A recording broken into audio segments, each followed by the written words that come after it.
ঢাকা মহানগর পুলিশের সাবেক কমিশনার আসাদুজ্জামান মিয়াকে বুধবার রাতে রাজধানীর মহাখালী থেকে গ্রেফতার করেছে র্যাব। খিলগাঁও থানা ছাত্রদলের সাবেক সাধারণ সম্পাদক নুরুজ্জামান জনি হত্যার অভিযোগে মামলায় তাকে গ্রেফতার করা হয়। পরে তাকে ডিবি হেফাজতে রাখা হয়। সকালে আসাদুজ্জামানকে আদালতে হাজির করে রিমান্ড আবেদন করতে পারে পুলিশ। 2015 সালে খিলগাঁও থানা ছাত্রদলের সাবেক সাধারণ সম্পাদক নুরুজ্জামান জনিকে পুলিশি হেফাজতে হত্যার অভিযোগে আসাদুজ্জামান মিয়া সহ 13 পুলিশ কর্মকর্তাকে আসামি করে মামলাটি করা হয়। ছাত্র জনতার অভ্যুত্থানে স্বৈরাচার আওয়ামী লীগের পতনের পর তার অবৈধ সম্পদের বিষয়ে গত 18 আগস্ট অনুসন্ধান শুরুর কথা জানায় দুর্নীতি দমন কমিশন।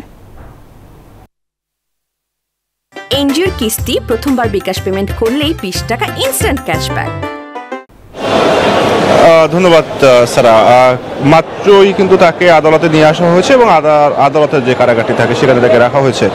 আসাদুজ্জামান মিয়ার বিরুদ্ধে 2015 সালে বিএনপির এক নেতাকে হত্যার অভিযোগে খিলগাঁও থানার একটি মামলায় তাকে গ্রেফতার দেখানো হয়েছে এবং গতকাল রাতে তাকে মহাখালী থেকে গ্রেফতার করা হয়।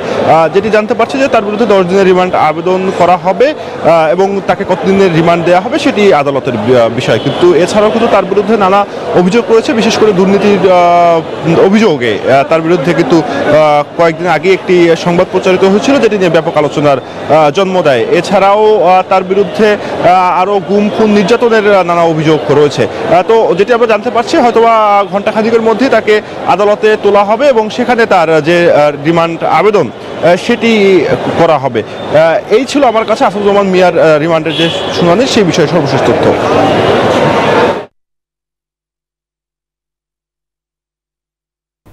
সানি, আপনাকে ধন্যবাদ। এনজিওর কিস্তি প্রথমবার বিকাশ পেমেন্ট করলেই 20 টাকা ইনস্ট্যান্ট ক্যাশব্যাক।